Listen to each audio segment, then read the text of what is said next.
आज का हमारा टॉपिक है कम्युनिटी का बैक टेक्निक। तो जो बैक टेक्निक होता है वो होम विजिट के रिलेटेड होता है। जब हम कम्युनिटी में होम विजिट के लिए जाते हैं तो उस वक्त हम बैग कैरी करते हैं, जिसे हम नर्सिंग बैग या फिर होम विजिट बैग भी कहते हैं। तो जब उस बैग को हम हैंडल करते हैं तो उस बैग के रिलेटेड क्या क्या चीज़ें होती है, वो बैग का स्ट्रक्चर किस तरह होता है, उसे किस तरह हैंडल करना पड़ता है, उसके अंदर क्या क्या आर्टिकल्स होते हैं, तो ये सभी अपन इस बैग टेक्निक टॉपिक के अंदर देखेंगे। तो सबसे पहले हम देखेंगे नर्सिंग बैग या फिर होम विजिट बैग क्या होती है। तो it is made up of strong but light material, for example cloth, leather, plastic. तो ये जो बैग होती है वो स्ट्रॉन्ग मटेरियल से, लेकिन वेट में इसका वेट जो होता है वो कम होता है। It should have pocket on the outside with washable Lenin. तो ये जो बैग होती है इसको आउटसाइड में पॉकेट्स होते हैं एंड जो कि वो वॉशेबल होते हैं। डिस्पोजेबल पेपर बैग और a small kidney tray, soap case, nail brush, measuring tape, plastic sheet, spring balance, towel etcetera can be kept in the outer pocket.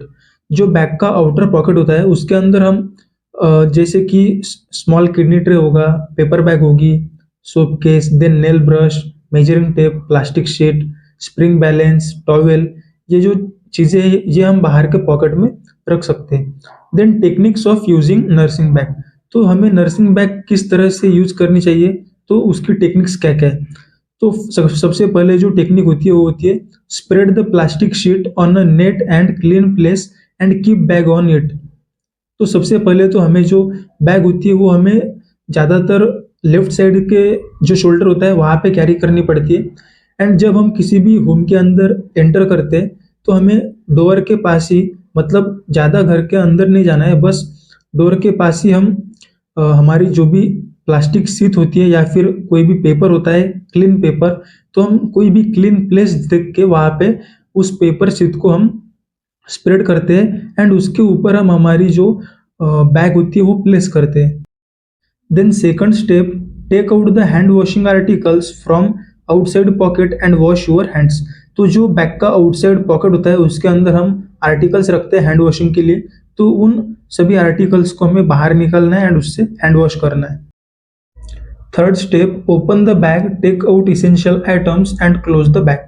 Third step में हमें बैग को open करना है, जो भी हमारे काम की चीज़ें इसेंशियल तो उन्हें हमें बाहर निकालना है एंड वापस से हमें बैग को क्लोज करना है। Fourth step, complete the procedure, place the use और dirty articles separately and disinfect this articles with proper method.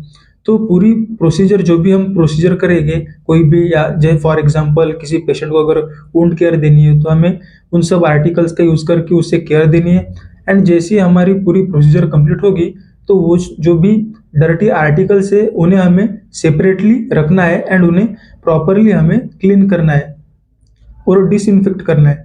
Then fifth step, a separate packing और a bag can be use to carry this instrument to the health centre, CHC, PHC, sub centre for sterilisation. तो जो भी हमने articles use करे हैं, जो भी disinfectant, जो भी इन्फेक्टेड आर्टिकल्स है, तो इन्हें कैरी करने के लिए वापस से हम उस बैग का यूज तो नहीं करेंगे, क्योंकि उसके अंदर जो भी अलग दूसरे जो आर्टिकल्स है रिमेनिंग वो सब स्टेराइल है। तो ये जो कंटामिनेटेड आर्टिकल है वो वापस से हम उसके अंदर नहीं डाल सकते, क्योंकि वो बाकी के स्टेराइल आर्टिकल्स को इन्फेक्ट कर सकता है। तो इसके लिए हम कोई सेपरेट बैग भी हमारे साथ कैरी कर सकते हैं एंड उस मेथड के बाद वो जो भी इन्फेक्टेड या फिर जो भी हमारे यूज आर्टिकल्स है तो उन्हें हम उस सेपरेट बैग में कैरी कर सकते हैं एंड वहाँ से उसे हमें CHC, PHC या फिर सब सेंटर लेके जाना है एंड वहाँ पे स्टेरलाइजेशन करना है।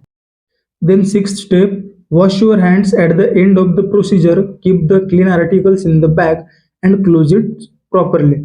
तो हमारी जब प्रोसीजर कंप्लीट होगी तो उसके बाद हमें अच्छे से हैंड वॉश करना है एंड जो भी हमारे जो स्टेराइल आर्टिकल्स है जो कि हमने यूज नहीं किए तो उसे वापस से बैग के अंदर हमें प्रॉपरली प्लेस करना है।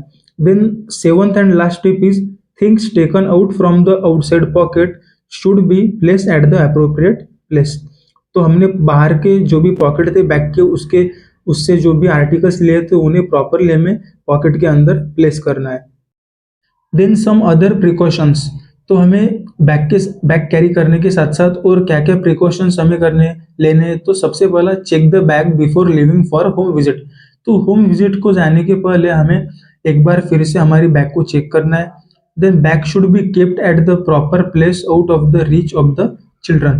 तो हमें बैग को ऐसी जगह पे रखना है जहाँ पे छोटे बच्चों से वो बैग हमेशा दूर रहे। Then bag should be thoroughly clean, dust free and disinfected. जो हमारी बैग है वो डस्ट फ्री होनी चाहिए एंड डिसइंफेक्टेड नहीं होनी चाहिए, तो क्लीन होनी चाहिए। Then things to be carried in a bag. तो बैग में हम कुछ चीज़ें कैरी करते हैं, उसमें से कुछ for example Betadine solution and ointment and spirit, then tablet paracetamol, oral antibiotics, then Dettol और Savlon lotion, Vaseline, then iron and folic acid tablets, eye drop, ORS pockets and other medicines. उसके साथ ही sterilise dressing packet, cotton, swab sticks, scissors, then thermometer, syringes, torch, stethoscope, sphygmomanometer, kidney tray etcetera. इसके अलावा भी हम कुछ चीज़ें carry कर सकते हैं हमारे प्रोसीजर के हिसाब से। तो यहाँ पे हमने हमारा जो बैक टेक्निक टॉपिक है उसे ख़त्म किया है।